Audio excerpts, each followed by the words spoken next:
Going and live. That's what's up. That is what's up.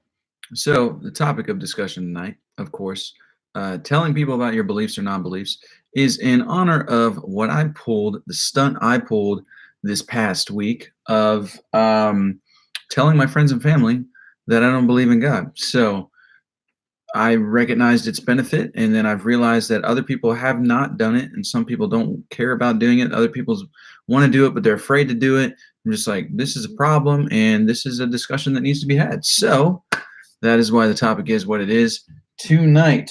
And I'm looking for my microphone because I realized that I could plug that in and use that. Where are we at? Ah, right where I left you.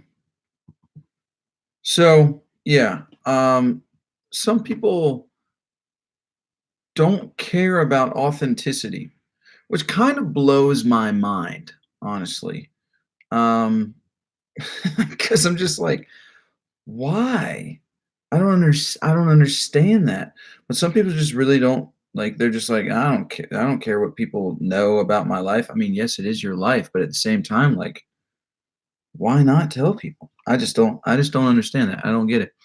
What's going on, Mario? How you doing, man? Glad to see you here. God, I'm trying to get this microphone thing worked out so that the audio can be a bit better. All right, let's do it. Should have done this beforehand, but I wanted to be on at 6. So wanted to make the time, wanted to make the cut.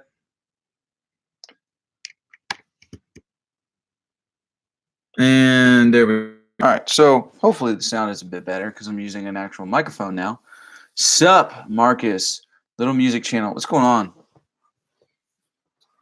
6 people. That's what's going on, guys. Say hello. I'm gonna tell the Discord community I am live. If you're on the Discord community, that's why you're here. Or I mean, that's I hope you're watching. Hope you're here because there's 7 of you and only 2 of you commenting.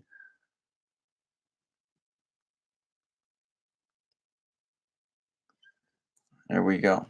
All right, hello. Not bad at all, bro.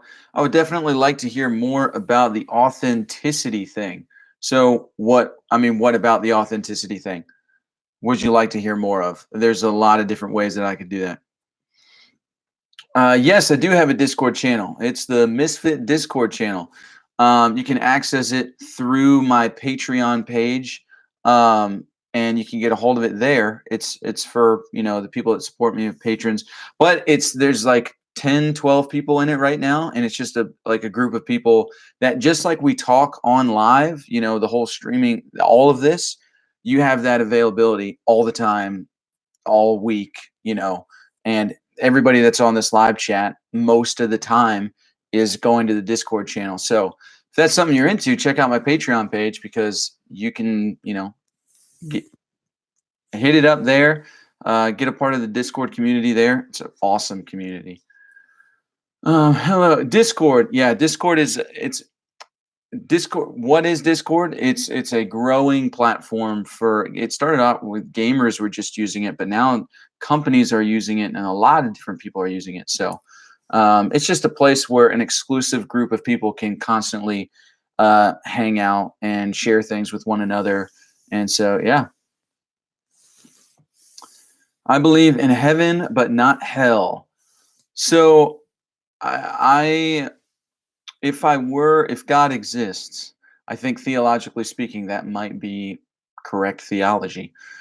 But I'm curious as to why you believe that. Is it because you've done research in it? Is it because or you just kind of feel that, yeah, I don't know why God would do this, or I'm just curious. Just more of your thoughts and feelings on it, on authenticity. What is that? Haha. Oh, what that is. Haha. Ha. Haha. What up, sexy MFers? Nice. Life and love in the house. That's what's up. Welcome, Jess. Glad you're here. Jessica. Yeah, so the authenticity thing, I was actually talking with my mom about me like bringing to light to my friends and family everything that, my whole process that I've been on the last 3 years. And she's like, some people just don't. And I think, I think I've shared with you more of the reasons of why I did it. But I genuinely care about living a authentic and genuine life, not just in my everyday, but also who I portray myself to be online. And the internet is definitely shifted in that way because I watched this video the other week where it said the golden age of the internet is when everybody didn't have, like, everybody was some fake person on the internet. But I think it's a beautiful thing that the internet has now come to a point where it's like actually the people that are making it on the internet, the people that are making a difference in the world are the people that are the most authentic and genuine, sincere people.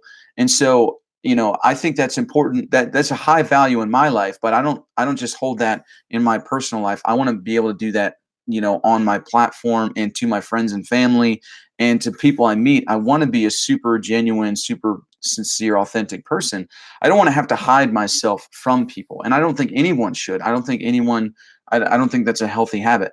And so I have a huge value for it, and it just kind of baffles me that some people don't. And my question to them is why? And some people are like, well, I don't care. But then I'm like, okay, but why don't you care? Are you sure that at the bottom of that there isn't some sort of fear involved? Um, and so it's very interesting to me. But I just have a huge value for being totally authentic in that way. BRB, getting on my computer. Nice. What's your Patreon? If you go to any of my videos, the link is in the description of the video. So just click on one of my videos, one of my recent videos, and the link will be in the description. Man, I just want to elaborate on this physical feeling you experienced. We all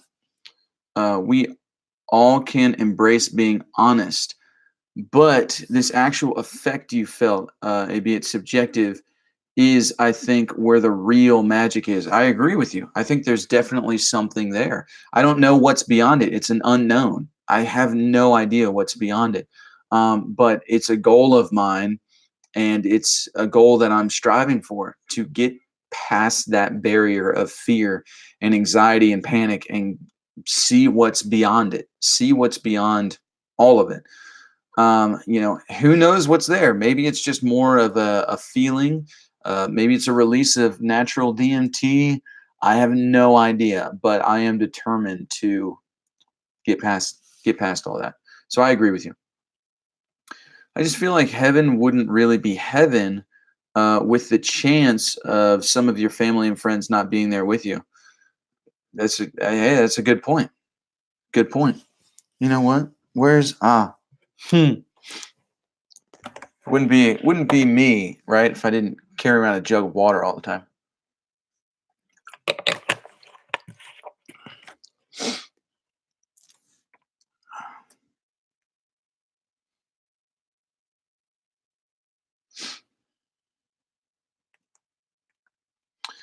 I'm so relieved that people are refusing to be afraid nowadays rather than feel vibration as anxiety, and being able to embrace it as growth is so beautiful.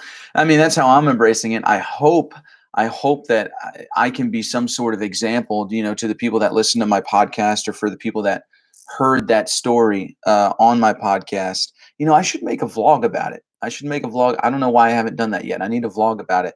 It's not going to be the hour-long podcast, but I definitely need to vlog about that whole story. And yeah, I mean, I hope that my story and the person that I want to be in my journey in that can be an example to people to really go for the same things. Your skin looks brighter too, almost glowing, so I can see it. Well, that's pretty cool. Um, I don't know if it's my white shirt, or it might be maybe I'm just super white. No, I appreciate that. That's really cool. You heard it here, folks. Vlog coming, my idea. Hey, I'll mention you. I'll give you a shout out, Jess.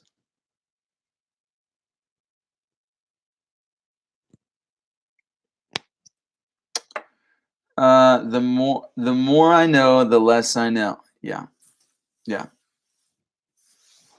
exactly. And I think that's a beautiful thing. I think that's fantastic. Robert Monroe seems to be coming up everywhere lately. Have you watched my book reviews? Because I read all three of his books. You probably have, but just curious. Any thoughts about the role of disciple and self control? Oh, of discipline. Any thoughts about the role of discipline and self control after leaving religion so that you don't keep thinking about sin and all of that shit? That's a really good question. And that's something that needs to be addressed and it needs to be addressed because there's a lot of people that because you're not in religion for some reason they think, well, where do you get your self-control, where do you get your discipline, can't you just make all of your own rules and go crazy? And it's like, actually, no. How is that actually good for you? Like, but take away God from the equation, how is that actually good for you and the people around you, just with a simple humanistic type thinking? um the role of discipline and self-control, I think it becomes more, and I don't think this is a bad thing at all.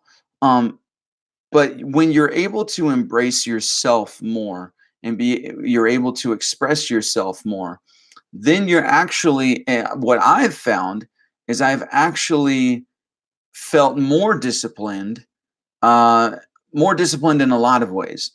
And I don't know if I don't know how to explain it really. Just that I know that here's what I do know is that, well, what I do know is what I don't know, because, and I know that doesn't make any sense, but hang in there for a second. Is because when I was going to church, living as a Christian, the discipline and the self control always came from a place of, I can't do this because of what God will think about me. And I don't want God to think badly about me because then I'll miss out on all this other stuff.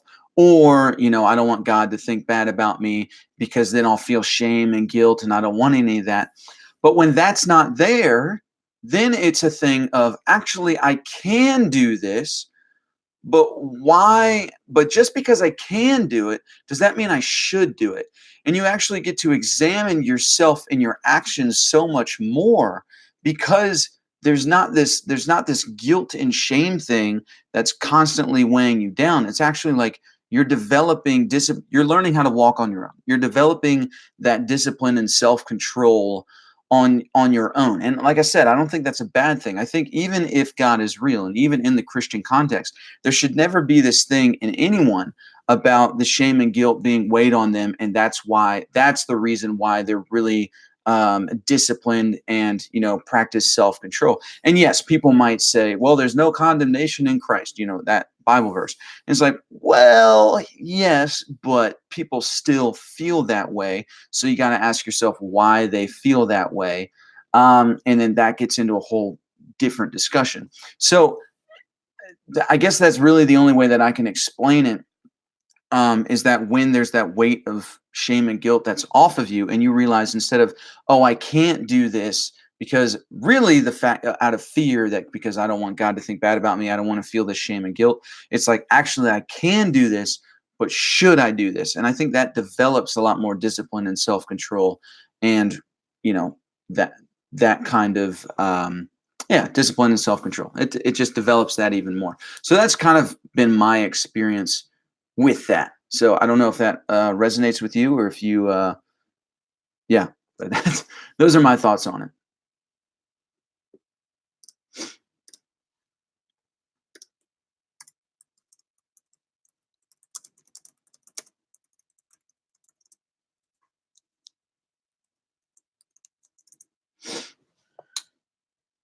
It's not bright in the sense of white. You're exuding what bright looks like.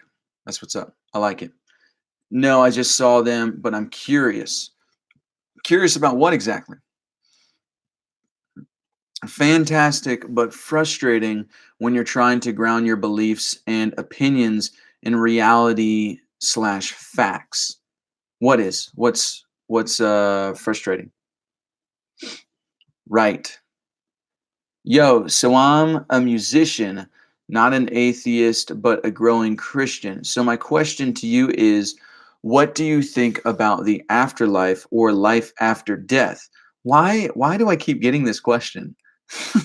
it's it's such a weird question for me because the answer is so simple for me. It's I don't know. I don't have any idea. And this is why it's weird. It's also weird when people um call me an atheist because I don't even consider myself an atheist. I mean, then well, do you believe in God? And I'm like, well, no, but I don't believe in your idea of God. I don't believe in, the Christian God. And that all could change. But do I think that there could possibly be something more? Yes. Do I believe it? No. And so I don't know what the afterlife looks like. I know what I've heard Christians say, and especially like Christian mystics, and I know the astral realm and the second state, like what Robert Monroe talks about in the three of his books. And I know that people have experienced, near death experiences, out of body experiences. And in some ways, it's like, yeah, there's mystery to those. But in other ways, there's like, oh, this can be explained through, the DMT released through the body and it's just all in your head. Is it? I don't know. I think Robert Monroe gives pretty good, he has some pretty good arguments and tells some pretty convincing stories that there is something beyond it all, beyond death. Um, but I haven't experienced any of those things. I don't know. And so it's interesting. I think that's an interesting question because it's like people. I don't know. I'm not claiming that you assume that I have an answer, or maybe you're. I don't know if you're assuming that I'm just saying, oh yeah, I don't believe in it at all. That's not the case. It's literally that I don't know, and I want to know, and I'm searching. I'm searching it out because I do feel like that is worth knowing. Obviously, the truth is worth knowing. And so I think that gives me motivation to keep searching and to keep, practicing spirituality and meditation. And, I mean, what is in the thing that science calls nothing? Because a lot of people have been to that place that science calls nothing, and they're like, it's not nothing, there's something there. And that could lead into an entirely other philosophical conversation that I would love to have, but I'm not going to go there. um so yeah, basically I don't know. That's what I'm trying to say through all this. I don't know if there is an afterlife. I don't know what it looks like. But I'm not, let me say this, I'm not one of those people where it's like, no, it's that whole thinking is stupid, there's nothing there. And I'm like, I mean, it's, you know try telling that to the people who have claimed to experience it and their life has clearly shifted and changed. But also that's been done with psychedelics and people who have had intense depression, fear, anxiety. They did psychedelics once and then they had that huge shift, that huge change that changed them. Sometimes it's even DMT, which our body naturally releases. So it's like, what is the answer? What is the case? I'm not going to know that until I experience it for myself. And that's what I want to happen because I don't think any amount of research could really tell us, what's beyond that great unknown. Who knows? But I do see that for the people who have experienced it themselves, they say, okay, yes, this is absolutely real. There's, I've seen a few atheists now, like atheists, like I don't believe in God, that do believe in an afterlife because they've experienced it. They said, yes, I have had an out of body experience. No, I don't believe in God, but I do know that I will live on after I die. How you so there's that too. So yeah, but I don't know because I have not experienced it for myself.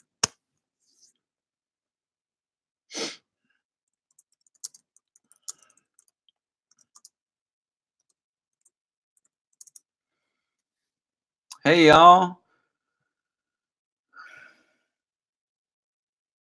Stoicism is helpful. Huh, isn't true. I don't think there is an afterlife. Oh boy, here we go. All right. Got more stuff. I love this. Jesus is hard on those who would teach children to fear. It's right there in the center of Matthew for Christians. Yep. How do I stand my ground on my beliefs without appearing as an intolerant person? Just being open-minded. I think it's as simple as that. Just being really open-minded, that you could be wrong. I think I think especially in the realm of beliefs, um, especially in the beliefs into the unknown, being open minded, despite if you're like 100% God is real, God exists, or if you're like 100% I'm an atheist, there's no such thing as an afterlife. When I die, I will cease to exist. It annoys me that both of those people are often very close minded.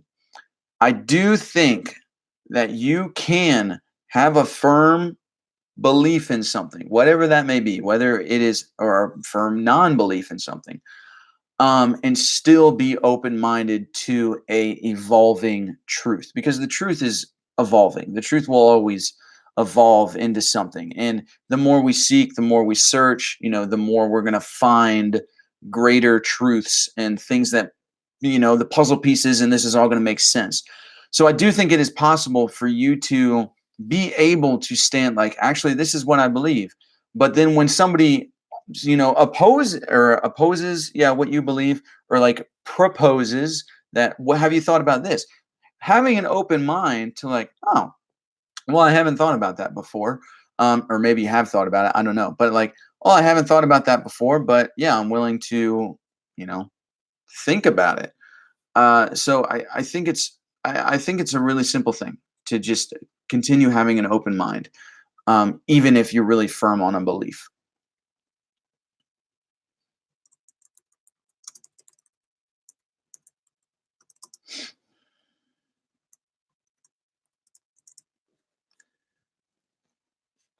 What's up, Sarah? How you doing? How you doing? I love what you said in your recent video, that it's not your responsibility how people react to you.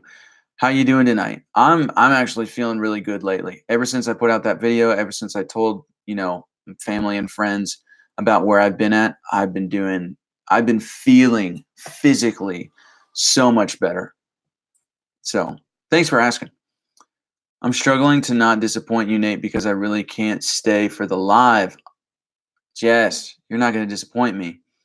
It's all good. It's all good. Being that I have a lot to prepare for and company has arrived. So I get it. Jess, you're good. You're good. You're not disappointing me at all. Have a good night. Glad you could stop in for a minute, Jess. Hope you have a good night. Yes, touche. Is Clever Name here your girlfriend? No, she is always on your live when I watch. That's because she's a boss. That's because she's a friend. So, yeah, love her company. It's great. The Serenity Prayer is a perfect example of Stoic philosophy. I haven't heard of that prayer. Interesting. And she calls you Nate. Why not? I don't care. All of you can call me Nate. You don't got to call me the philosophical misfit.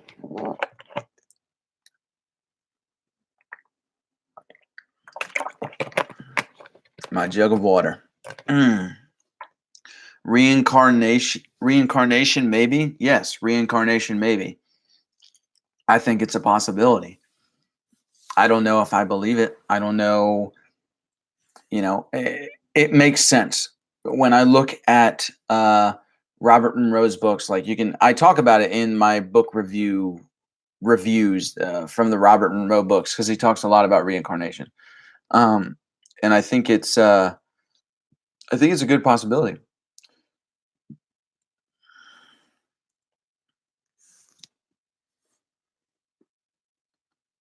What are your thoughts on the hermetic philosophy? I honestly can't tell you. I'm gonna look that up right now because I feel like I know what that is. I just haven't read about it in a while. So here we go. Why did that do that?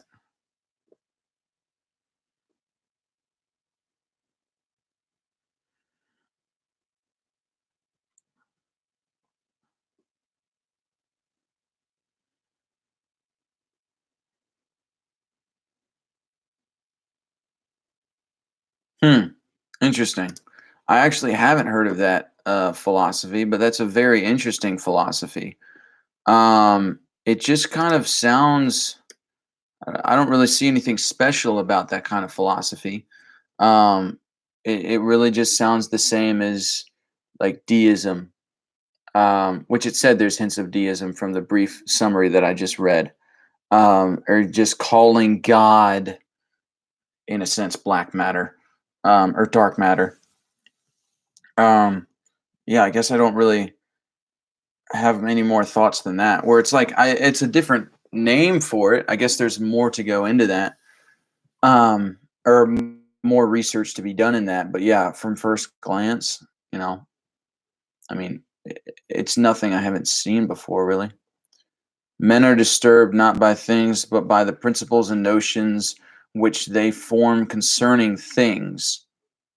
From, yeah, Stoicism. Yeah. The only living on that there is people talking about you when you are gone. Which that, I mean, that's, yeah, possibly. And she is the only moderator. She's actually not the only moderator. The other moderator is not here. And I made her a moderator because she's here every single time. But also you're here a lot too, so. Well, hello, Danny. What's going on? Dr. King's talks and sermons are up on YouTube and very inspiring for someone looking for Christian wisdom. His voice is very comforting to listen to as well. Huh. Dr. King. I don't. What's his first name?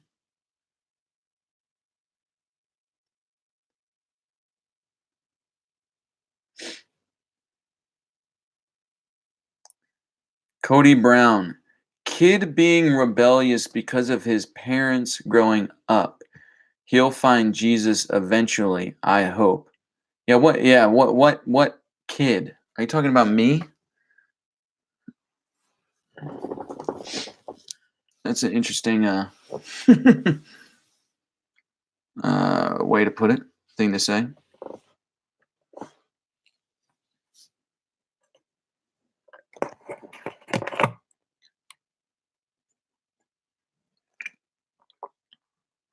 Sup, bro? Pedro. What's going on, man? Mm, Martin Luther King, of course. Duh.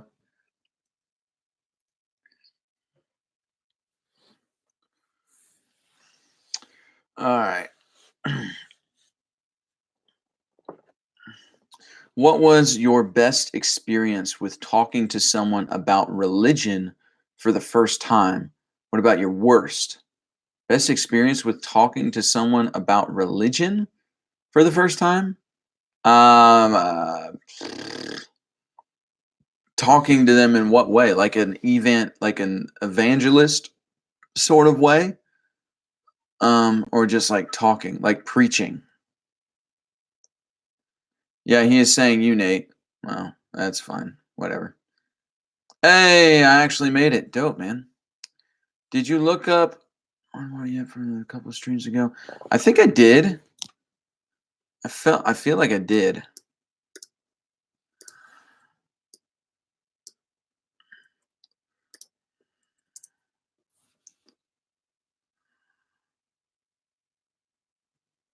Oh, is he a comedian musician? No, I definitely didn't look him up. I got it on another tab now, so I'll watch some videos later. What are your thoughts about Jordan Peterson and his popularity in the media? I love Jordan Peterson. Oh, I look up to that man so much. He's incredible.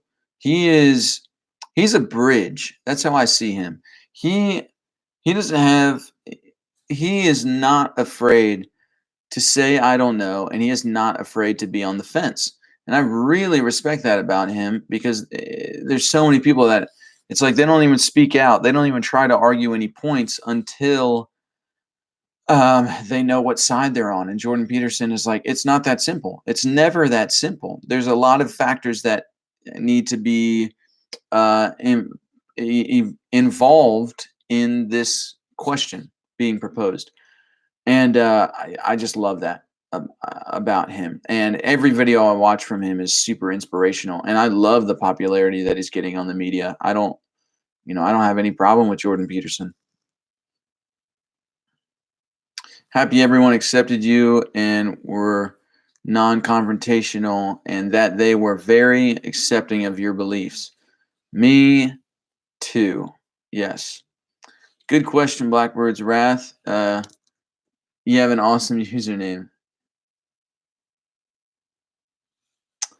Just read The Horror of Dungeons by Lovecraft.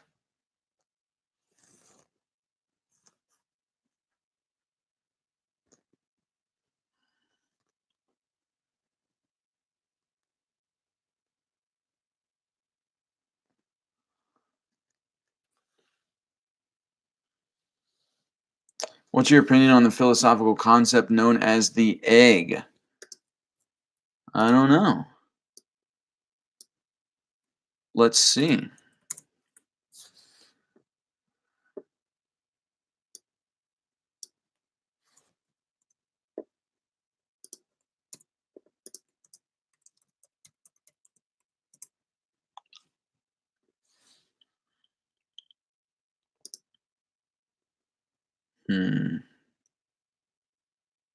Yeah, I don't got the time. I'm not going to look into that right now. I'm going to look into that later. The egg. I've actually ran across it several times. I've never had any motivation to really look into it though, but I've heard of it. I just haven't researched it a ton about the egg. By talking, I mean just the run of the mill, what are your religious beliefs kind of interaction. It's not really been a best or worst thing for me. It's just like, this is what it is. That's it. Shayla, what's going on, man? Glad to see you here. Yeah, no, it's always been, this is what it is. There hasn't really been any best or worst situations. For me personally, I've always not really been, I've never been ashamed to admit it until I didn't believe. I lost belief. So, yeah. I think your question for me would make more sense if it was like, what's the best and worst times I've had telling people about my non-belief? Hey, my comments won't show up on my other account on live streams. I think I got marked as spam. That's weird. Huh. Even if you were marked as spam, you shouldn't be like banned forever. That's weird.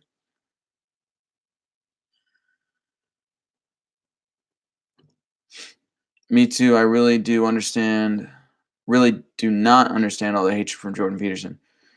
Yeah. Were you camera shy when you first started making YouTube videos? Actually, no. And the reason being is because, I mean, I've said this on my channel before, but I'm an aspiring actor.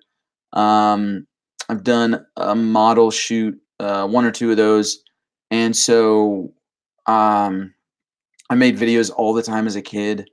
And the 3 years that I lived in California, I was in a lot of short films, one feature film. It's a very terrible feature film. It's a B film. Um, has a 1 star on Amazon with like the worst reviews. It's fantastic. It's great. Um, but no, I was on camera a lot. And so making vlogs, it was different, but I wasn't. I'm not camera shy. I've never been afraid of the stage. I feel like the stage is where I can truly be me, and I love that. I love being on stage. I love. Um, it sounds weird. I'm not meaning this in a prideful, arrogant way, but I like to be seen. I like to. I just feel like I can be me there. I don't know.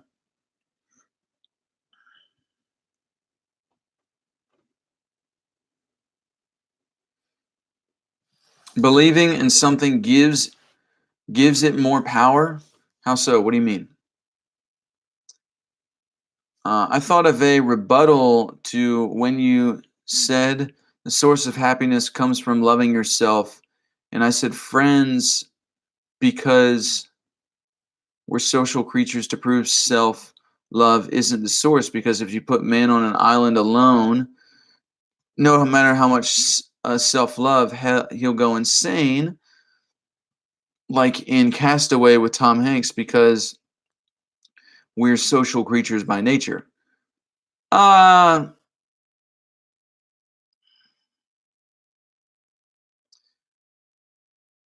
Other people in general. I mean, I see what you're saying, Simba. I don't really agree with it, and the reason being is because the story that Tom Hanks had is a different story.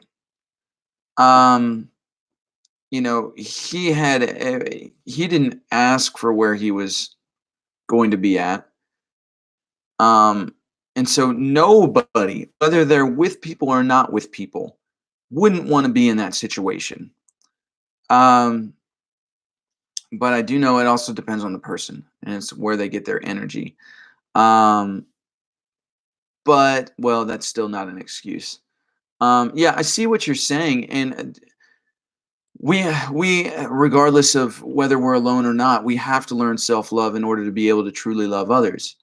Um, so self love is most definitely important, and for the people who don't achieve self love in some sort of way, it usually makes their relationships end up being miserable, um, because they don't know how to meet their own needs. So I mean, I see what you're, and you're right. We are social creatures, um, but I still think that happiness, true happiness, does come from within and does come from self love. Yo, you should look up Frank Zappa. I've heard of him. I think I've listened to him a couple sometimes.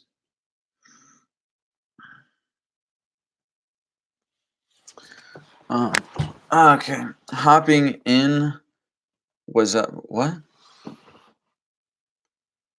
Love talking about religious ideas, but it never really goes anywhere with anybody. I like to take a neutral approach, open to all beliefs, and most people are usually Christian or atheist, no in between. I found that to be true. So that's why I say if there is a God, I'm usually always talking about the Christian God, because it's typically I haven't not too many people have come on my channel. Well, a couple people have said, I'm Hindu or I'm Islamic, um, wow, Muslim.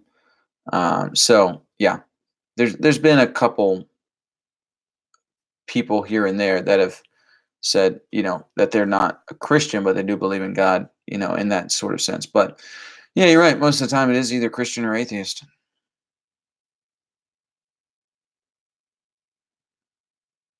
What was the name of your B film so we can watch it? The Hunting. So they either don't believe anything or they are so stuck on Christianity they think everything else is a lie. Yep.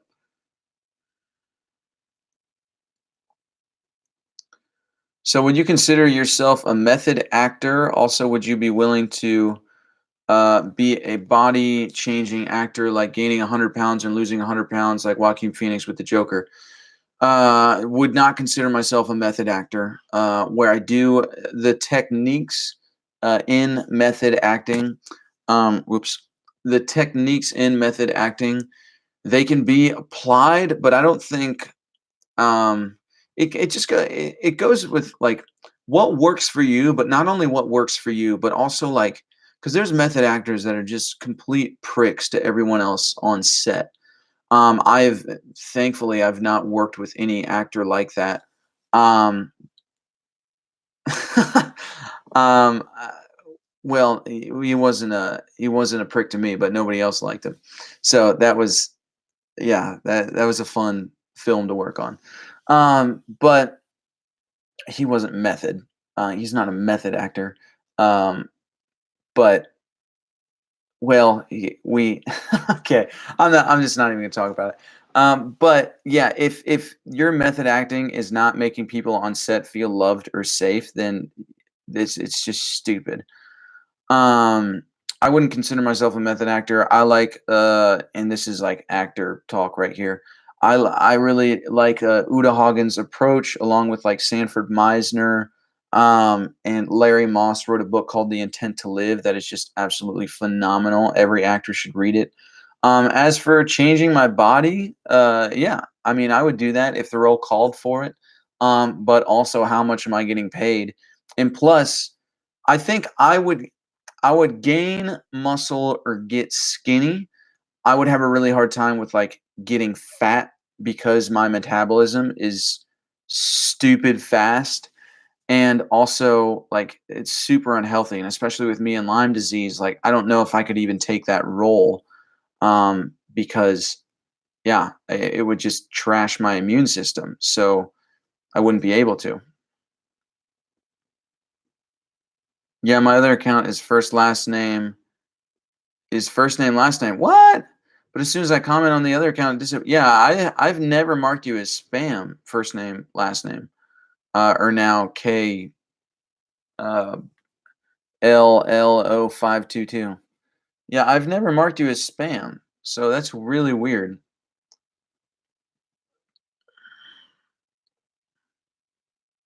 How distinguish between your beliefs and how society programs you to believe? Oh man, that just takes time. That's just a time thing. Yeah, time it takes time to see the difference and figure those out. Do you ever watch any of Jordan Peterson's biblical lectures? I actually have all of those like in my watch later list, and I'm gonna binge watch all of those when I get the time to. Unconditional love or Hollywood movie love? Unconditional love, for sure. Search for answers in inner space.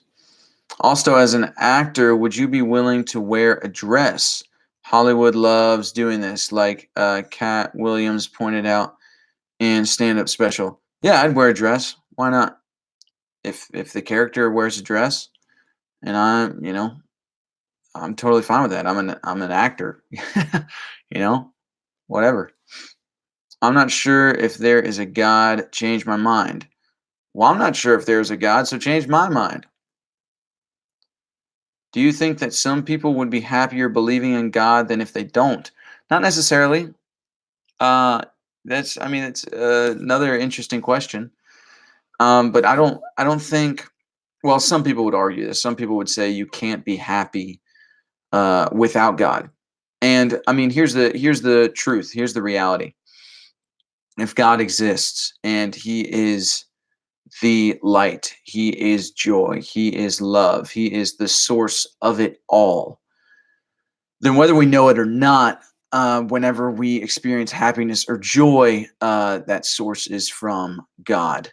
But if God doesn't exist, well, obviously we're still experiencing happiness and joy and a whole host of other positive emotions. So they exist. And, if God doesn't exist, then yeah, we don't need God for that. But I do think that it's important. There's this small hole in that question that I think people will note. Well, people will. I think it's even a disconnect. Is that some people? It's like you can't be happy. They say you can't be happy without God, but at the same time, if you're only happy because you think, well, I have God, therefore I'm happy, then it's like you got to take a look at your life, because guarantee you, just because you believe or you think you believe, whatever the case may be, that there is a God, that doesn't mean that you got it all figured out inside and you're the happiest person alive. So, just because, like, Christians are also depressed, Christians are also suicidal. Like, just because you have God, it's not a cure all, and uh, there's also atheists that are that way too, and there's also super joyful happy Christians, and there's also super joyful happy atheists. So it's not really a simple question, but to Christians it's simple. It's like, oh yeah, you can't truly be happy unless you have God. And it's like, I beg to differ, because I was like, I had a lot of suicidal thoughts until I started being skeptical about God, and learned for myself. I got to learn how to walk on my own 2 feet, and learn how to actually deal with what I got going on inside, because all this stuff just keeps building up and it's not doing anything good for my mental and emotional health. And so I'm like, I got to figure this out. And once I did figure it out for myself and get a grip on it, I haven't had a suicidal thought, I don't think, since in the last 3 years. So, yeah. So that's an interesting thing that's subjective. It's happened to me, but for me, it's an interesting thing to think about.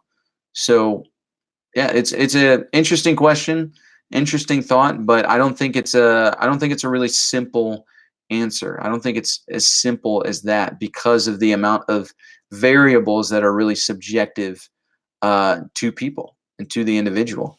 So, yeah.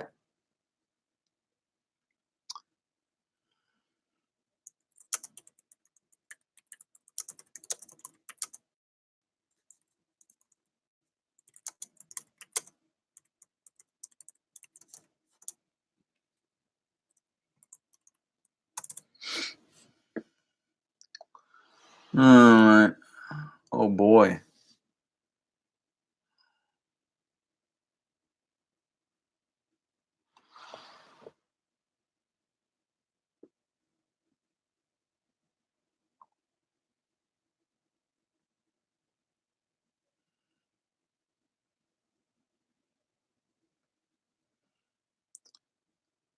Oh, I've missed so many questions. All right. My bad. I'm gonna have to skip. Sorry, guys. All right. Playing catch up now. I meant I'm hopping into the live today. By PM, I meant philosophical. Nice. So much life again.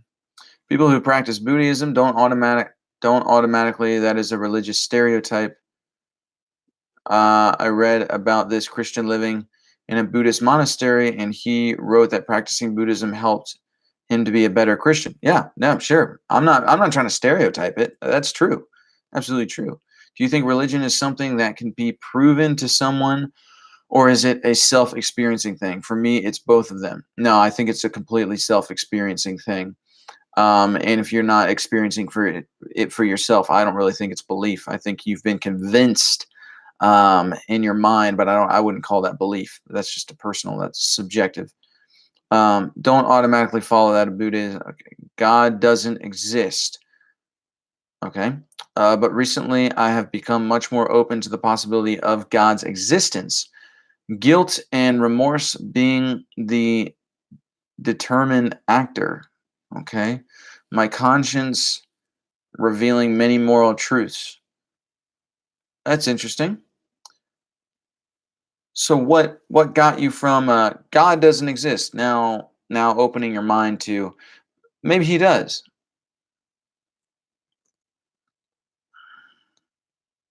Guilt and remorse. Okay, so I'm guessing guilt and remorse. My conscience revealing many moral truths. So what are those other moral truths?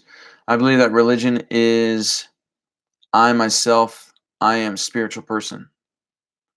No, you didn't. I know you didn't mark me as spam. I've seen it happen to other people on other streams, but I just don't know how YouTube decides it. I don't know either. YouTube is kind of fucked. I'll see you later, Nate. Great talk. All right, Marcus. Peace.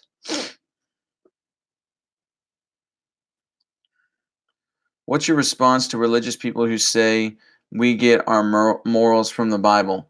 I made a video about this. I think it was actually you who asked me this question, and I made a little live clip about it. The moral argument, it's just circular. It's just a circular thing. It's like you can get the same exact morals, close to it, generally speaking, um, in the Bible, that you also get in humanistic thinking, and just knowing what's best for me and what's best for the people around me. They're very similar. They're very close, and so that whole moral argument for God's existence, it's not. Yeah, I don't buy it. Do you think someone's extreme belief in something can cause them to possibly experience certain things, such as seriously believing they're under spiritual attack and then feeling the pain. Personally, I don't believe in it, but people around me do, and it's just hard for me to sympathize with their complaints. Yeah. Um, yeah. Okay, so do you think someone's extreme belief in something can cause them to possibly experience certain things, such as seriously believing they're under spiritual attack? Yeah, I do. And it's, man, I don't know what to do with those people either, because I'm like, you're convincing yourself. Like, the placebo effect is a real thing. The placebo effect is a very real, has a very real effect on the brain. And so, if obviously, if you keep talking about those things, and if you keep talking about you're under attack by all these things and all this stuff that's going on, then obviously you're going to experience more of that. And it's like, that's where your mind is going. So that's where your mind has been and going to be. And it's like, yeah, then you start you start manifesting, for lack of a better term, the reality that you got going on in your head. So if you're always in a battle, then you're in your head and you're always convinced that there's something, dark going on, then it's like, that's exactly, yeah. And I'm the same way. I have a really hard time with that, and especially Christians that talk a lot about spiritual warfare, because I'm like, this isn't making much sense to me, talking about spiritual warfare, because if you had a true revelation of what Jesus did on the cross, then you would know that the victory's won and that you have nothing to be afraid of. I mean, isn't that the entire gospel story? Isn't that why you're a Christian? So why, I don't like, and it baffles me, because, okay, so let me put it this way. God, so like the whole unforgiveness thing, like, does God forgive you, right? Well, if we look at the Bible, okay, on the cross, yeah, God said it is done, it is finished. So I think that all the sins, are forgiven. But the question is, do you forgive yourself? So just taking that example in regards to like spiritual warfare and the darker things, it's like, actually, well, what the Bible says is that those things have already been defeated. So what are you doing that is actually manifesting these things in your life to take place? And how can you change your mindset to get to a better place, to where, you're not constantly manifesting your own really dark reality? Um, so, that's it's just an issue. It's a problem. And I totally see what you're saying. And it's just, yeah, it's a super hard thing to deal with, because people, for some weird reason, people are like, no, we need to fight. We need to come back against these dark spiritual forces. And I'm like, well, if you're a Christian, then it's already been taken care of. I'm not following your theology, your theological logic here. It's not making sense to me. So, yeah.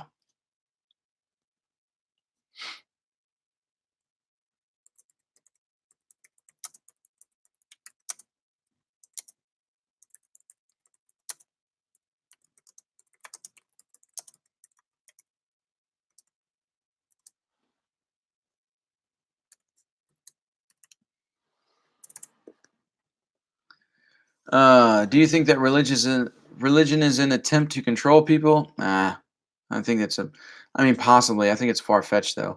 I think when people are in fear of something, they are much easier to manipulate. That's true. That's definitely true. The ultimate form of fear, shit,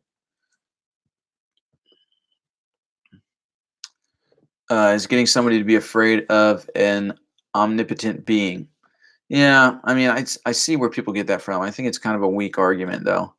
Do you agree with the famous quote, two possibilities exist?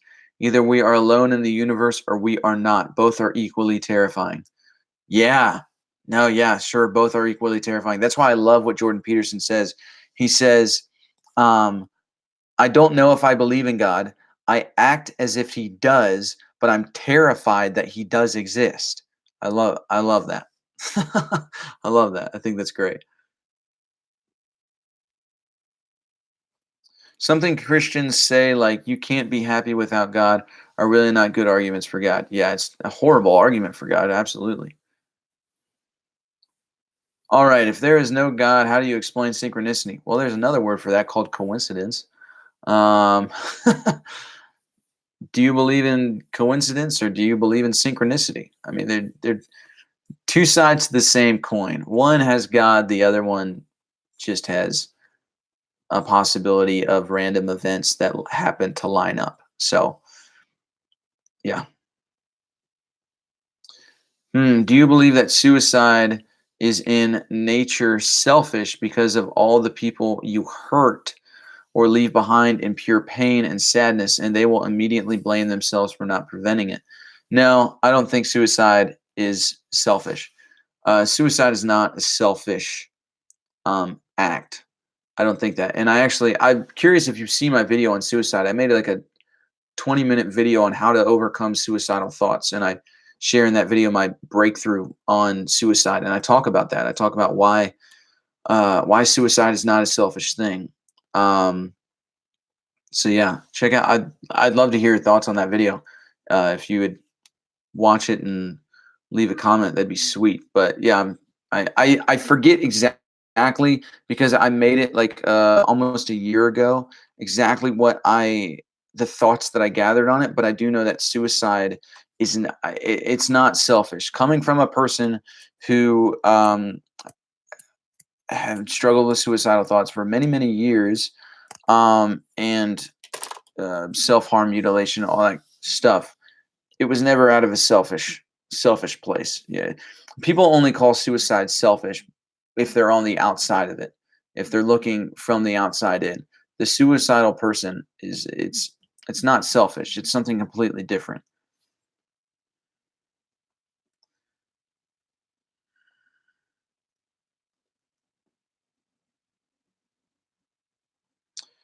Kind of a kind of a question with an obvious answer, at least on the surface.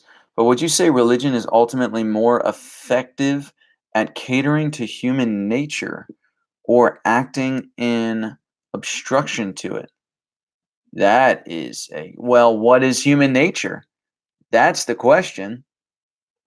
Because if you look at human nature and what it is, which is this instinctive thing, fight or flight, survive, at the heart of it, the whole earth life system, the whole thing is entropy, death. But how are we going to survive it? That fight or flight, and always fighting to survive, and whatever decision we have to make, whether it's fight or flight to survive. That is the whole earth life system. Robert Monroe talks about this in his books. And then he says, in a spiritual sense, I don't know about religious sense, but in a spiritual sense, there are different things that we humans experience that are not have nothing to do with survival anymore. Like it's no longer like we're trying to survive. It's actually like we're thriving. And there's things that are in the earth life system that we like art and like nostalgia and like selfless giving. And it's like none of those things, you don't need any of those things to survive, but yet human nature, enjoys those things, loves those things. Even the whole concept of love, the concept that I've grown to be, the mindset that I've developed for love, um, you know, the- that survival instinct nature that has nothing to do with love. And even when you look at love, it's like, or even sacrifice for that matter, it's like, well, that doesn't make sense for survival purposes. Um, so yeah. S- so religion effective at catering to human nature? Um, I think in some ways yes, and in some ways no. No. Or acting in obstruction to it. Um, yeah, I don't. In some, it's both. It's neither in both. It just depends on what specifically you're talking about.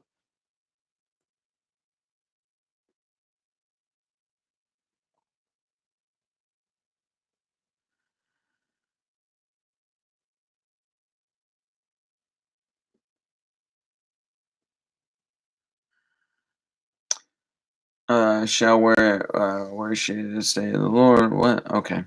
I asked that because my girlfriend firmly believes in God, and I'm the one who convinced her of believing when I was Christian. What? I forget. I honestly forget what you asked. I'm scrolling up. Do you think that some people? Oh, okay. Interesting. She's not an intellectual person, and she's emotionally vulnerable, and that would affect her social life. What's your thoughts on Thomas Aquinas and his 5 ways to prove God exists? He's a famous philosopher of Western civilization. I really, really enjoy Thomas Aquinas, but quite frankly, all of his arguments have been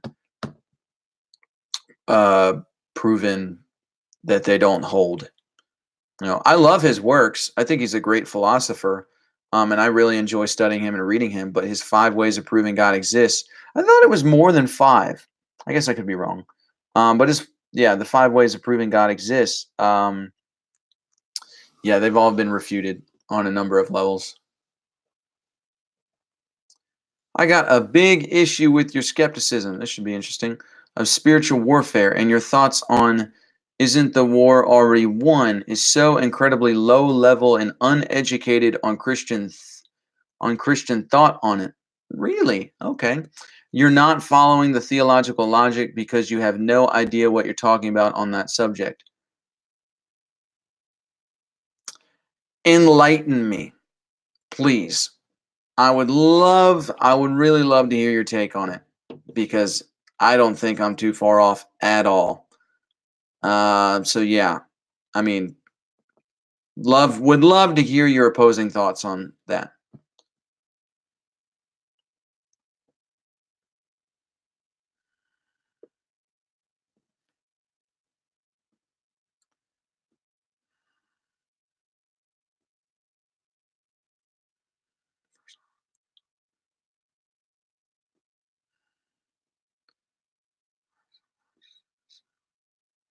ABC123, I just read your 3 comments and it makes a bit more sense now. I get it.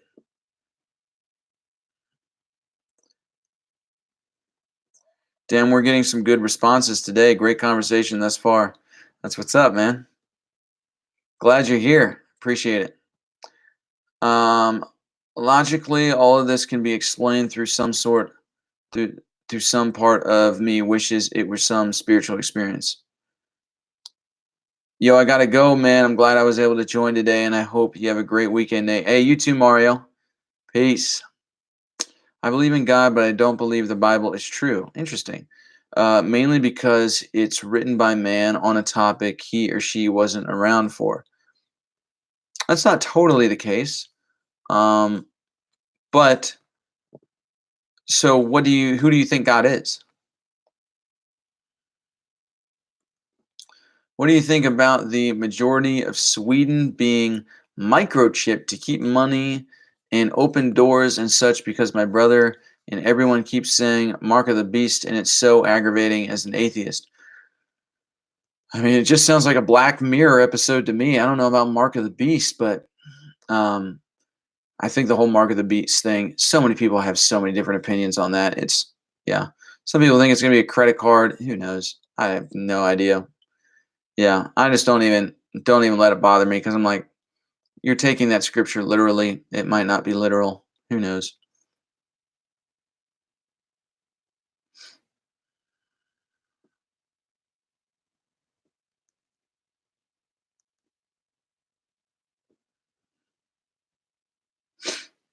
Interesting. Shaler, I just read your comment about the Gospel of John and Thomas.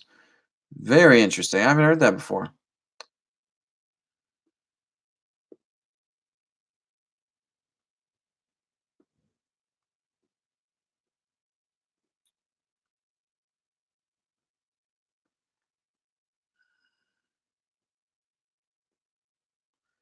Don't remember if you've answered this before, but how different do you think our world would be if religion never existed? Very different. Very, very different. And see, it's a hard question to answer because there's no distinction in your question of religion and spirituality. So I think the question is, um, what would the world would the question is, would spirituality still exist if religion did not? And I don't have the answer to that question. Um, but would the world be different if religion never existed? Yes, absolutely. It would 100% be different. But my question is, like I've said, is but would spirituality still exist if religion never existed?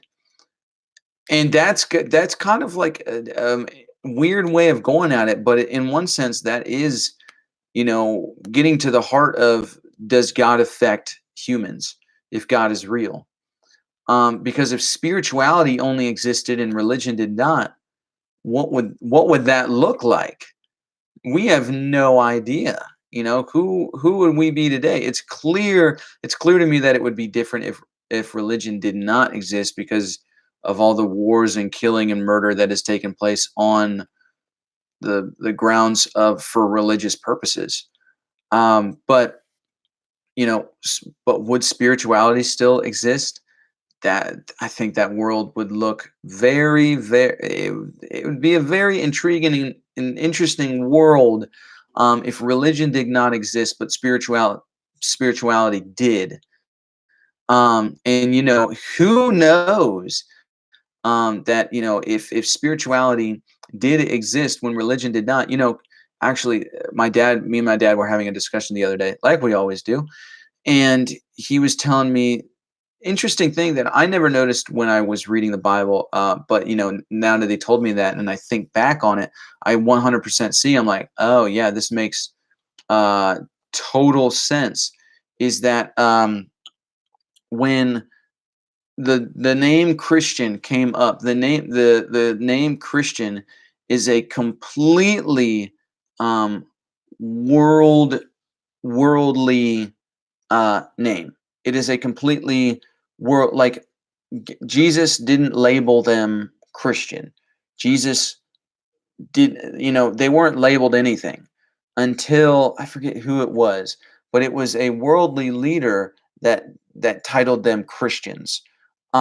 It wasn't God or Christ that said you are all Christians now.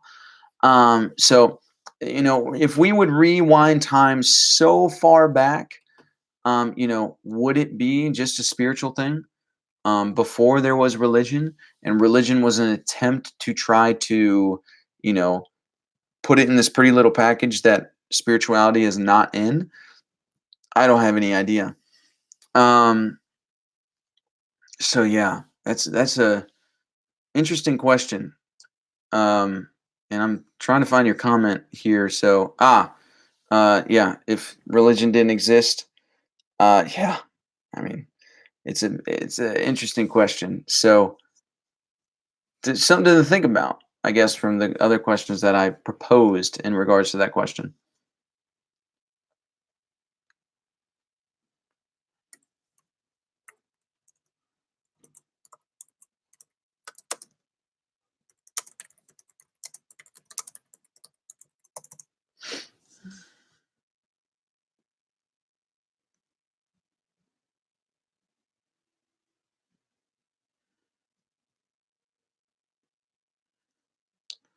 Great live again. Thanks. No problem, man. Another coincidence, which is relative to your channel. I was listening to Alan Watts the other night, and on the video comment, I noticed, well, for whatever reason, I recognize the name. This one, click me recent. Nice. ABC 123. That's strange. Nice. Alan Watts was very interesting. Okay. Lisette. Hi, y'all. I know you're not Christian anymore, but when you were, and do you still think that the man is the head of the wife and that the woman is not the head? Man, a relationship takes two people. There is a place and a purpose for a woman, and there is a place and a purpose for a man. And if one of them, if you start to develop this hierarchy between the two, it doesn't work. It just doesn't work out. You got to be um you got to be under the same mindset, and you got to, I mean, if you're not a team, the relationship isn't going to work. So that whole like man needs to be in charge of the woman thing, I haven't seen too many marriages that have worked very well with that sort of logic. Now, yeah, there needs to be one to make the final decisions. And I think a woman would want that to be the man. But also, it's got to be talked out between the two. So, okay, here we go. It's not something 300 characters can give adequate expression on such an extremely important physical life death topic. Sorry, I was so straightforward. I don't ever get like that. I think we have molded my kind of deposition and all my commentary, but you brushed off the reality of genuine evil. What force is there that inspires child rape, murder? It cannot just be blah, blah, blah. I mean, I get what you're saying. True. But so here's my issue with that. We can blame evil or we can blame ourselves. So the reality is there wouldn't be those child murderers, those rapists, if they had not been hurt like they had within their childhood, within their youth. Like they're obviously broken. Like nobody is born a murderer. Nobody is born a rapist. Nobody is born a child molester. Like those aren't natural. Like those come from trauma and those come from places where they weren't loved. And so when people just look at those things and blame evil for it, I just don't. I mean, yeah, it is an evil thing. It's a very evil thing. But saying like, that's the powers of darkness at work. Powers of darkness in what sense? Because if the rest of humanity did their job and we were able to truly love family and friends and be there for them, maybe those people wouldn't exist. Those are just my thoughts, though.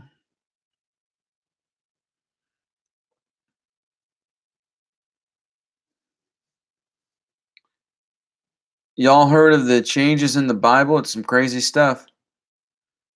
Recent changes? I haven't. I honestly kind of hate the fact that people around me can't have an open discussion about doubts about God. People literally get mad about it, even if I'm not saying it in an attacking way. Why is that? Because they're insecure about their own beliefs. That's why. Because they don't. They only know what they've been told. They haven't researched it into them for themselves. But if you do want a place to chat openly about your doubts and beliefs and questions, join my Discord channel, Philosophical Misfit Discord channel. You can access it through my Patreon page, which is a really sweet place, really dope community on there. Do you consider Thanos as God because he gave up the one thing he loved to die for our sins, overpopulating by sacrificing his daughter? Well, like how God sacrificed Jesus on the cross. That's an interesting thought, but no. No. Actually, you know what? I'm going to have to think about that more because that is a really good point, and that's an interesting thought. I'm going to have to think about that more.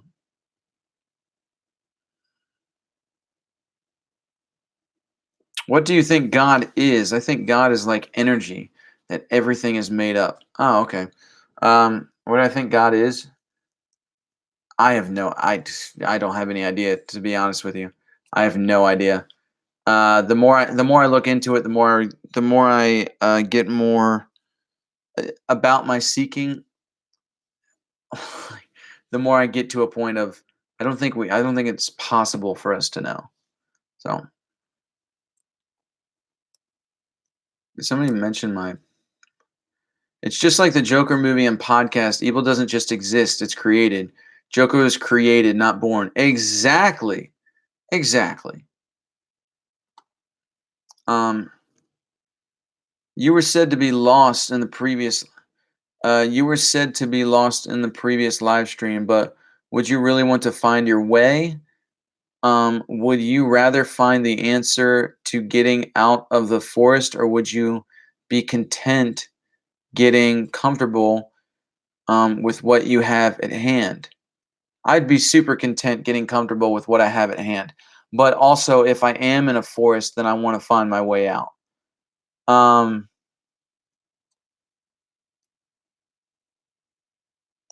yeah, I think more so I'd want to find. I definitely want to find what grounds me. And I don't think skepticism is a great thing to be grounded upon. Now, I do have principles in life. I do have things that ground me, and I do recognize the path that I have in life, and that grounds me a bit. Um, and I think joy grounds me a lot. I'm finding what brings me life and what makes me come alive. Um, but I think this place that I'm in of skepticism, doubting, and questioning, and all of that is a great place to be in. But if I'm honest, I don't. I want to keep an open mind for the rest of my life, but I don't want to be in this place for the rest of my life. If that makes sense. If we continue to blame Satan for the evil of the world, when would we take responsibility? Exactly.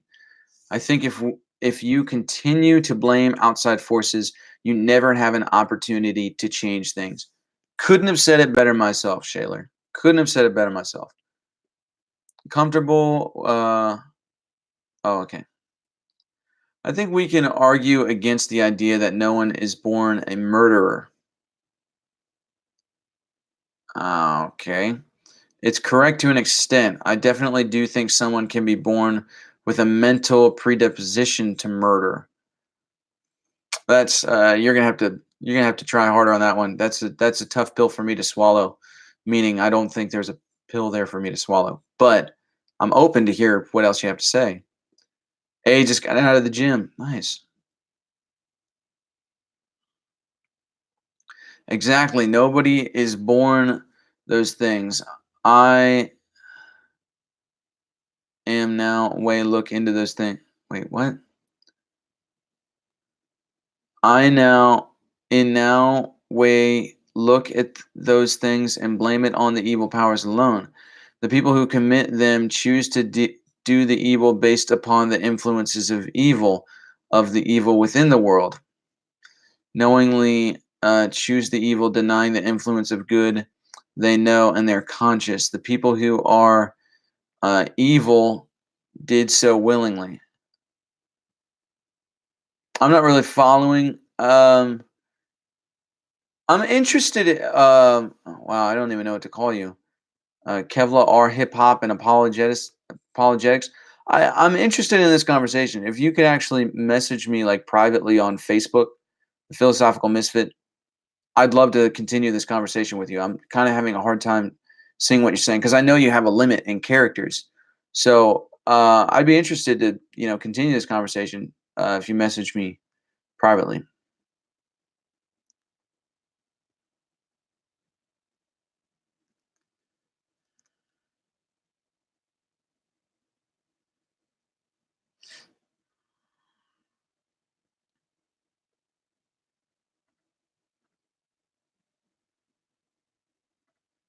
Oh yeah, not to get off topic, but the last podcast had me so mind fucked. It got really interesting real quick. As a materialist, you already know how stubborn my skepticism is. Yeah.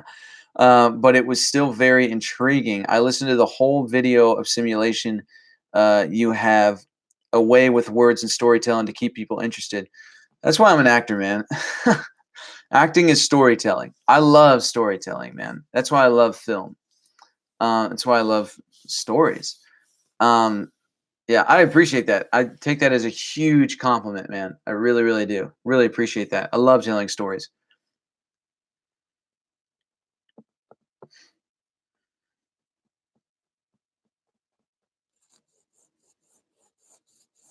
And Simba, you haven't gotten back to me about the thoughts on what I was saying about other dimensions and other streams of consciousness, and instead of materialism, idealism, and that sort of thing. You haven't gotten back to me about that.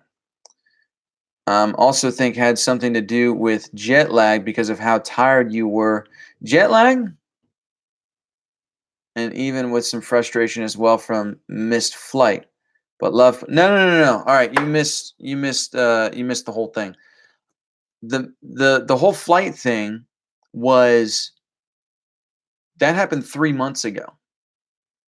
The rest of the story, that was like 2 weeks ago. So there was no jet lag involved.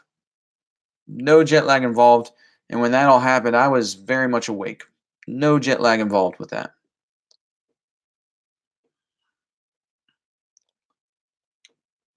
Nobody is blaming outside forces alone, but you can be said to be denying evil doesn't actually exist. But that would be a caricature, would it not? Just saying. I'll message you. Yeah, message me. If the Bible is true, who do you think the evil one is? In the book of Job, God did horrible things because Satan basically instigated the whole thing. That's just an example. Well, the book of Job, I think it's got to be a book of poetry because the whole bet between God and Satan, like, this is a tough pill to swallow here. But the more I think about it, the more I think the line of reasoning that evil and Satan being a actual state of consciousness that people can slip into at times is a makes more sense. That's not that's not a developed thought for me. But that's a thought that I've had, and that's a thought that I've heard from many other people. And it makes more sense as time goes on. I don't know where that thought will end up. But yeah. What, in your opinion, is the biggest challenge a person will have to deal with in their life? Easy, overcoming fear. I mean, you boil everything down. I feel like I've said this time and time again on this channel. You're motivated in life from one of two places. It's either love or fear.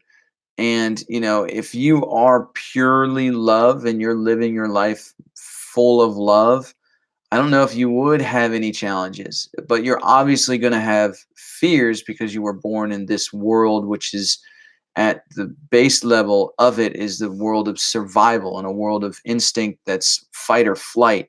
So you are going to come up with some challenges and some barriers, but you always combat fear with love. And so the biggest challenge for anybody is to overcome those unknowns. And I think little by little, the people who start to continually notice the different unknowns in their life and try to boil it down to what is the greatest unknown, it always adds up to what happens after death. And it always ends up to talking about the philosophy of religion and the existence of God and all of that. Which I think that's the biggest barrier for humanity, overcoming, revealing the possible truth of that, if there is a life after death and such and all of that. But I do think the biggest challenge in life for people is going to be conquering that fear of the unknown. Now, it can be the smallest little thing. It can be you have a fear of rejection. And the reason why you have a fear of rejection is because if you approach that person, said person, or people in general, you don't know what will happen. You are afraid of being rejected. Therefore, yeah, you can label it, I have a fear of rejection, but really it's the fear of the unknown. And you can boil any fear down to that as well. And so I really do think the greatest challenge that people will ever face in their life is the fear of the unknown. And that's a very simple, like the whole fear of rejection thing is a very, very simple example of it. But I think the greatest example is death and what happens after death, that unknown. But like I said, it's always combated with love. And so, that's why for that smaller fear, learning to love yourself. And even if you get rejected, that it's going to be okay. Um, and, but you still have to take that step. You still have to act on it. There is overcoming that fear. So the biggest challenge isn't just acknowledging those fears, but it's going through the progression of acknowledging it, facing it, accepting it, surrendering to it, and then which sparks curiosity and a whole learning process and adventure and a whole bunch of other stuff. That's like the progression through my conquering the fear of the unknown. That's like the progression that I've noticed. Like when I recognize the fear, I go through that progression of things, and that's where I end up. And it actually, there's immense joy on the other side of it. Um, and so, yeah, combating those things with love, and that on the very simple level is, just using that fear of rejection, conquering that unknown, is like learning how to love yourself. But on a greater level, like talking about the greatest unknown, which is the fear of death, which is I think that's the greatest obstacle in humanity. It's a big philosophical, scientific, metaphysical question in humanity. Does God exist? Is there life after death? What does it all look like? What's there? I know that it's combated with love. I just don't know how necessarily it's applied to such big of a question. Maybe it's done through spiritual practices, and just getting in touch with something greater than yourself. I don't know. But this is this question. It's a great question because it can go so many different places. But basically, just simplistically to answer your question, I think the biggest challenge a person or people or humanity will ever deal with in their life is conquering the fear of the unknown.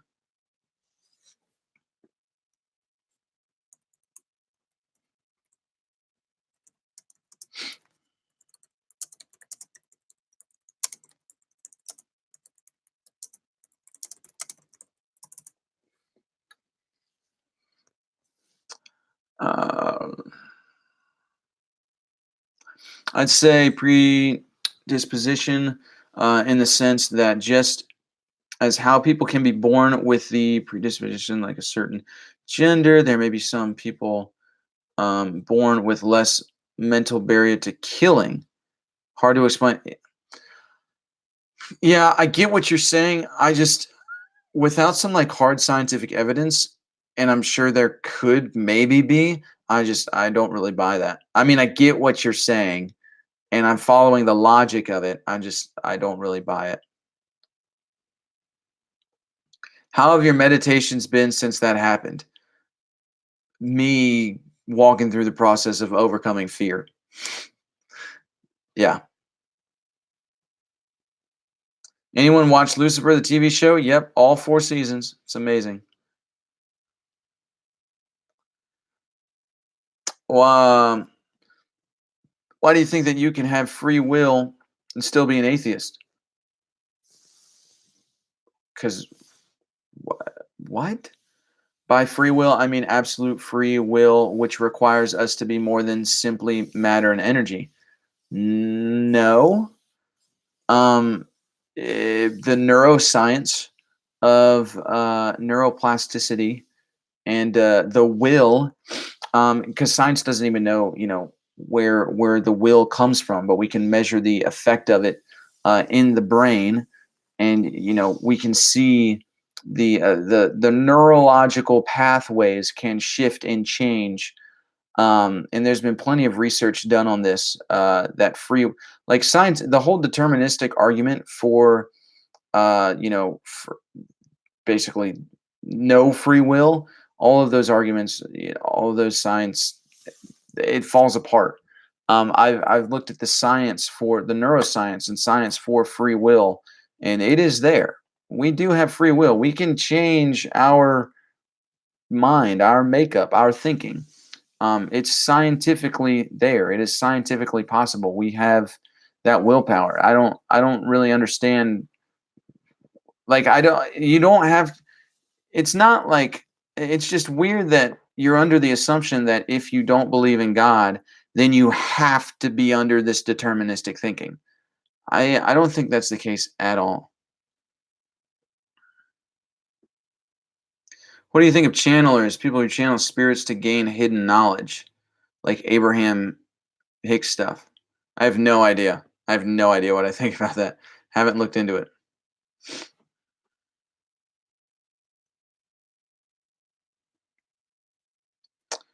Satan is a fallen angel. He cannot be everywhere at once. Job was upright before God, and God allowed Job to be tested to prove Job's love for God. Um, yeah, I mean, I've read the book of Job.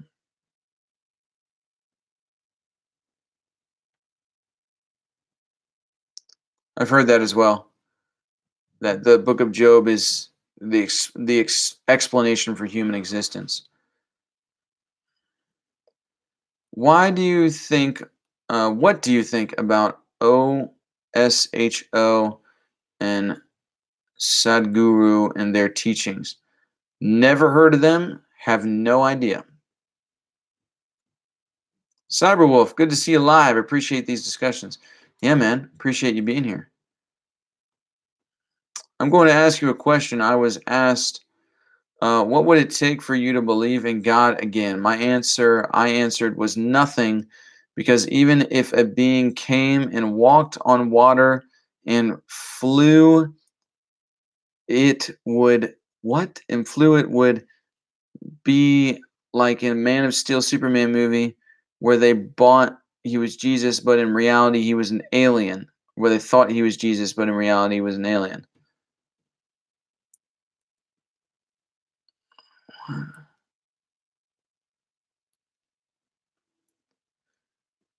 So you're saying if a dude came to Earth and flew and walked on water and did all that, you would assume it's an alien instead of God.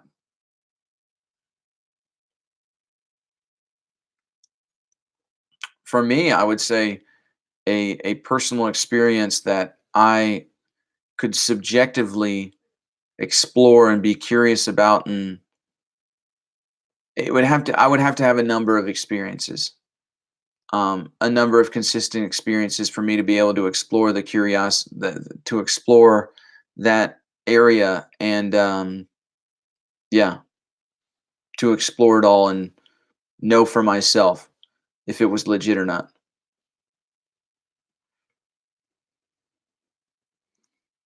Fear of the unknown is what we all need peace about. Is true. Is life really worth the suffering? And if your circumstances were different, would you think differently?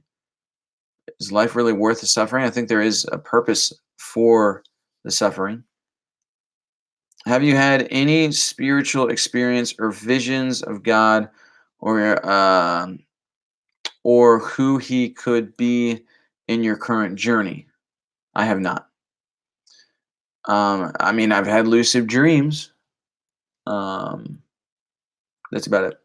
Have you heard of Joe Dispenza? I have. Haven't looked into him though. Tony Anderson. Hello. Why, hello. What is the funniest joke about religion you've heard? Oh. Um. huh. My dad has a lot of them. My dad has many great jokes in that.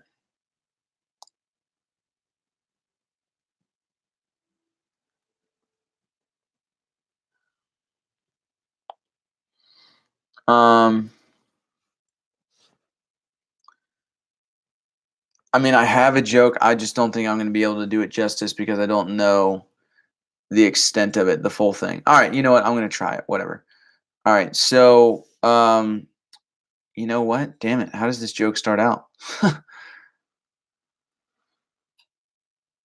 Yeah, I'm going to butcher it. I'm not even going to go there. Matt Dillahunty says he has free will, but admits he doesn't actually have it in the sense that he can freely choose. He understands all of his actions are predetermined and not actually his choice. That's cool. I mean, I'm not Matt Dillahunty, and I don't agree with that. So, I mean, it's cool that he thinks that. If you can reduce everything to the physical brain, that is exactly why we don't have free will. It would simply be an illusion created by matter and energy reacting. Where where are you getting this? That's like completely the opposite of what I have researched. You both would be right. God and all those from everlasting are not of this world, thus alien in every sense.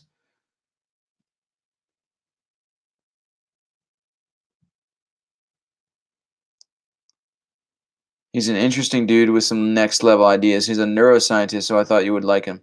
That's dope. I would like him. That's for sure. Mm,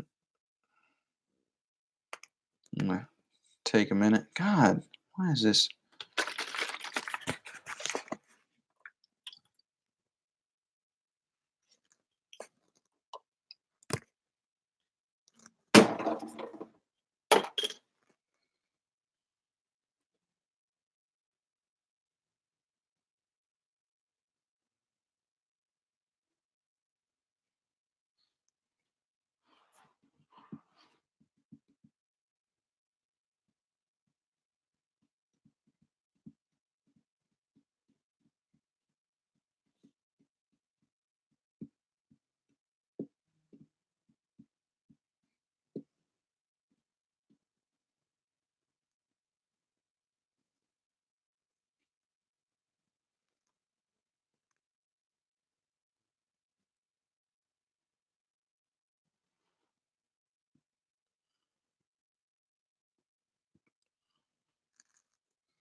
All right. Dude, what are your thoughts on these religious movements? Oh, what are my thoughts on all those religious movements? I don't know what they experienced, but I just think it's yeah. I don't know why you got to start an entire movement off of seeing an angel or seeing whatever you saw. Um,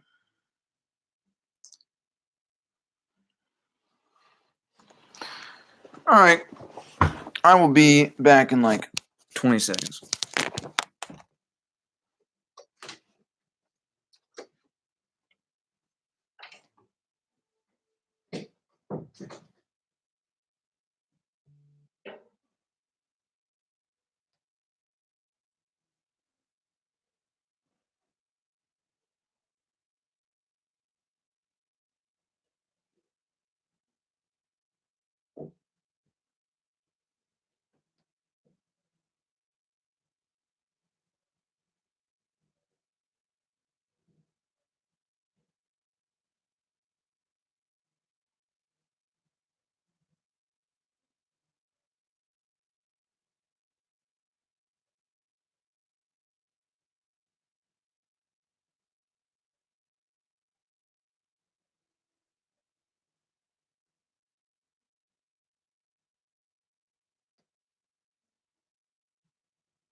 Back at it again.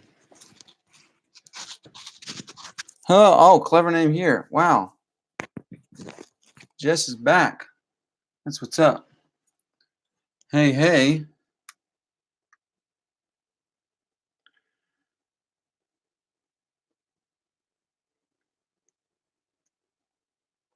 What did I miss? Every Christian is an atheist to another religion. Do you agree? Yes.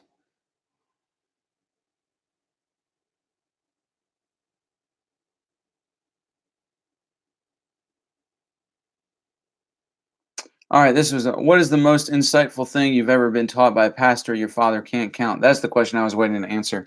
That love, the foundation of love is sacrifice, and that is built on accountability and responsibility. That'll blow your mind if you continue to think about that. I've made an entire series about it and put out a podcast about it, and those thoughts alone have completely changed my entire life. That and another pastor told me it's as easy as saying this to yourself every day: I quit. Stop trying so hard to live life. You're alive. It's a good thing. So, yeah, there's that.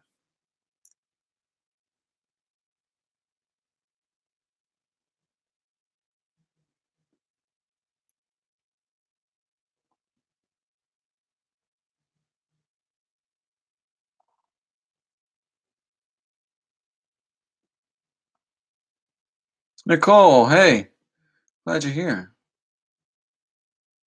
I have no idea where Sloshy is. One idea that vexes me is why the Holy Spirit refused to help the early church in Asia. I know Father has had a plan, purpose for such thing. Just can't wrap my human brain around why. I have no idea, man.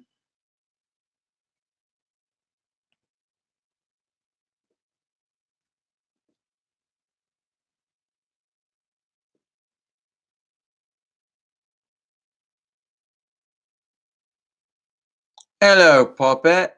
I like it.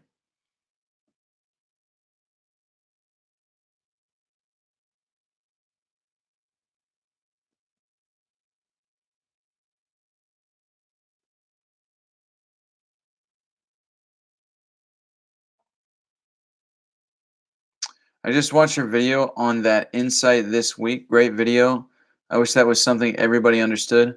Which thing? The the love thing?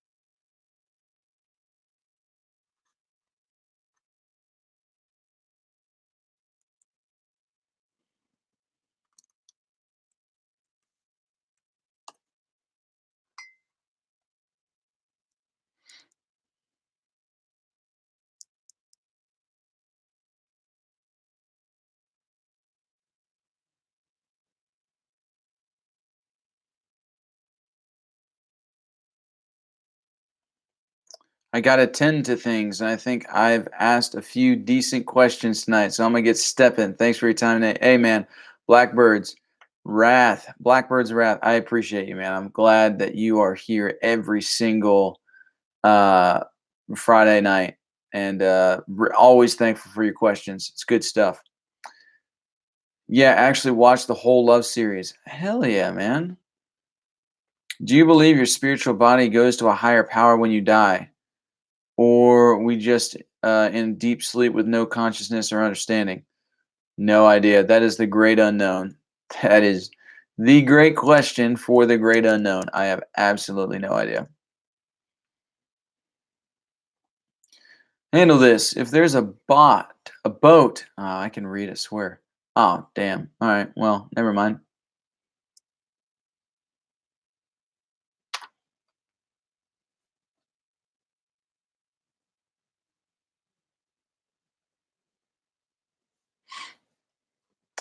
If there's a boat and it is made of 100 planks and one by one is replaced with a new plank, at what point is it the same boat? This is I love that philosophical question. It's like man, that's called something. And that whole thing is called, it's a ship name. I forget what it's called. But that gets into the philosophy of a person. What makes you you, kind of thing. Are you still the same person when you're 3 years old when you are when you're 30 years old? Is that still you just because it's your body and every cell has been changed and every it's all been made new and that sort of thing? um Man, I think it's in a lot of ways it's always the same boat. um but it's just like of course, what makes a boat a boat? Yes, can it float on the water and hold people, hold things, hold whatever you're transporting or wherever you're trying to get to? Can it make that happen? That's what makes the boat a boat. No matter how many times you replace what's in it, it's still going to be a boat. And it's still going to be the boat that people call it is this boat, it is that. Um, so yeah, I think everything about the boat changes, but the essence of the boat stays the same. That's what I was trying to say.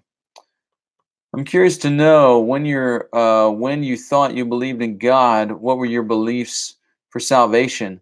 I actually made a whole video about that. Have you watched it? I feel like you have commented on it before. What were your beliefs in salvation? Really, that the magic words, Romans 10:9. If you believe in your heart that Jesus raised from the dead, if you speak with your mouth that Jesus is Lord and believe in your heart that Jesus raised from the dead, then you will be saved. Um, Romans 10:9. Those are basically the magic words.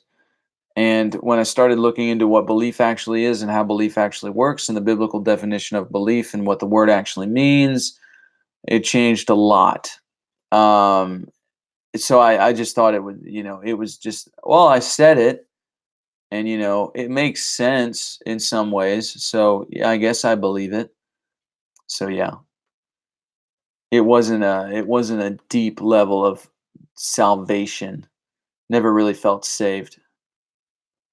Honestly, I never felt saved.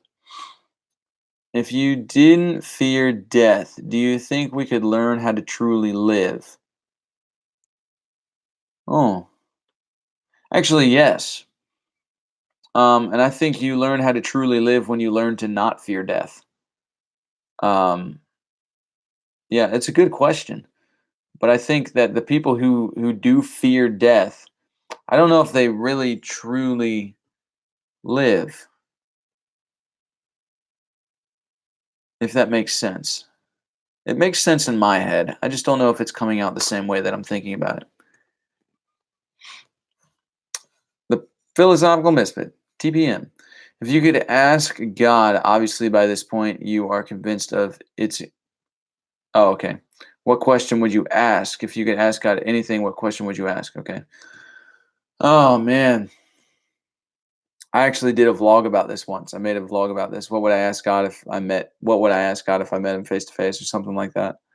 Um, the first question would honestly be, "Are you real? Do you exist?"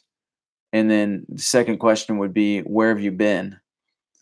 And then I would ask him a whole host of other questions to try to make sense of not only what I'm experiencing there in the moment, but to make sense of the Bible.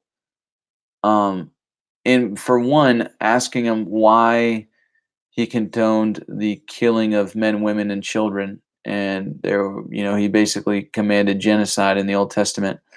It's peculiar to me that in the New Testament, Jesus, God in the flesh, comes down and says to love your enemies. But in the Old Testament, God slaughtered and killed all of his enemies, including men, women, and children. So, like, I don't see how a God of love would do that. So, yeah.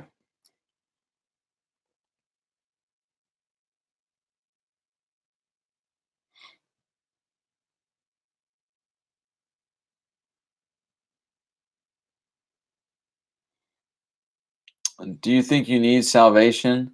I never feared death, and my life was a mess. Do you think you need salvation?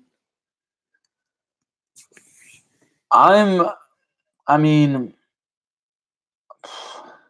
I don't even know. I mean, you know, my views of salvation, what is salvation and what does that even mean? Because my views of salvation is more like uh, like it's an adoption into sonship. And that's how I know I've been saved. And so I know that I've been saved if I no longer feel like an orphan roaming around in a world lost without the Father's love, but I would feel at home, safe and secure and loved, um, in that feeling of home. That's to me what salvation feels like, and I've never felt that in my entire life.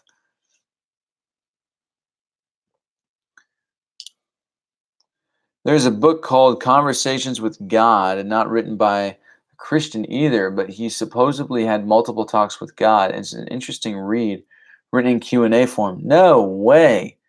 What is that book called? Send it to me. That's got to be a cool read. I once asked you, is it better to be feared or loved? And you said loved, but why in the Bible it says to fear God? So I had a conversation with my dad the other day about that question. And I have many different thoughts around that question and what that could possibly mean. In one sense, in like, is it the same fear? So there could be a fear of man, which we all know, but there could also be a fear of God. Is it the same fear? Does that fear look the same? And if it doesn't, what does it look like? Um, I don't know. And I think my mom told me, well, it's an awe and a reverence and a respect. And I'm like, well, that makes God look like a dictator instead of a father. So I don't think that's it. Um, but I'm not sure what that looks like. But my theory in it is that the law of polarity, right? So it says God is love, but then it also talks about the fear of God. So my theological theory in this is, well, that rolls right off the tongue. Theological theory in this is that because of the law of polarity, being that if there wasn't pain, you would never know what joy even was. If there wasn't just the opposites, the polar opposites of things, so you can experience things. If there wasn't any such thing as gravity, nobody would call it flying. It would just, there would be no opposite. You have to have opposing sides to be able to experience something. You wouldn't know or appreciate camaraderie if you didn't know loneliness, right? And so in the beginning of it all, right, if Satan was a thing and there was a fall and all that happened, even before that, like if the devil was an angel, all that, and there was only God and his angels and all that, obviously there had to be some sort of opposites there for people and the beings to be able to experience. And so my thought is that God is both, and I don't know what that fear looks like, this fear, but there has to be some sort of fear there so that people outside of God can experience love. So I'm not sure how accurate that is. It's just a theory of my own. Um, because yeah, it doesn't really make sense other than if you think about it in that way, in my opinion. Because if you think about it in a way of, oh, well, there's a fear of God and there's a love of God, so God is both this terrifying fear that men feel all the time and this loving God. And I'm like, no, that doesn't make any sense to me. So I think it does say the fear of God in the Bible, but I think it could be a different kind of fear than what we actually think it is. And again, I don't know what that looks like because obviously I'm a human being and I only know what the fear of man and what the understanding of fear is from a human point of view. I only know what that looks like. I don't know if God exists, what that viewpoint of fear looks like. I just, I don't have that thought or that thinking. So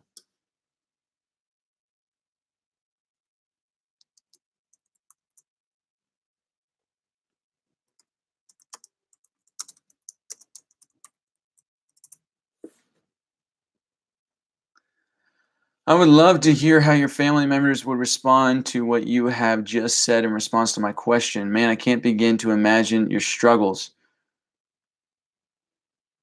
Not a lot of people can. I gotta go, guys. This has been an interesting conversation, though. I'll see you soon. All right, man. Peace out till next Friday. Hope to see you here. Yet without hot, there would be no cold. If you don't understand your need for salvation, then you've uh, not come to an end of yourself yet. I'm a sinner saved by grace in Christ. Okay. So, yeah.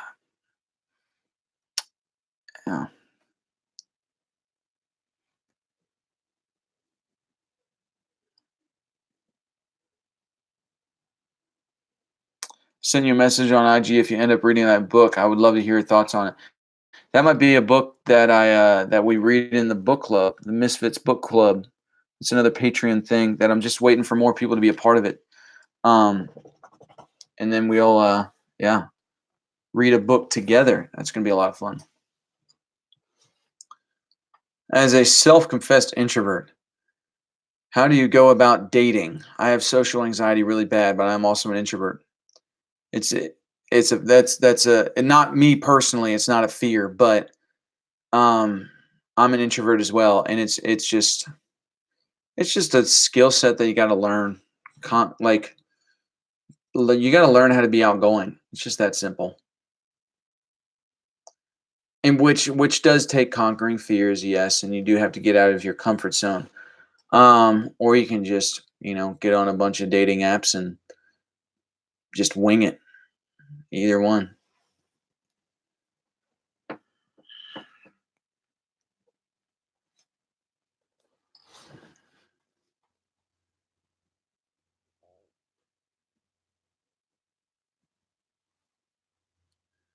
That sounds cool. I'm going to have to join. Please do. Please do. You can get it, sign up for it on my Patreon page.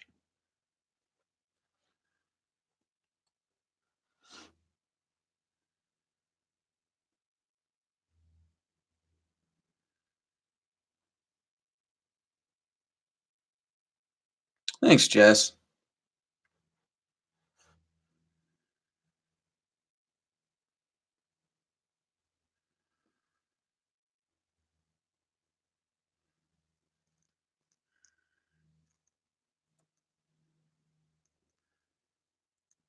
All right, guys, I'm gonna give it like 2 more minutes. Actually, like a minute. I'm just waiting to hit 2 hours. Then I'm getting like a weird stomach ache going on. So I'm gonna have to peace out quick. Not quick for any reason, but my body is not feeling great.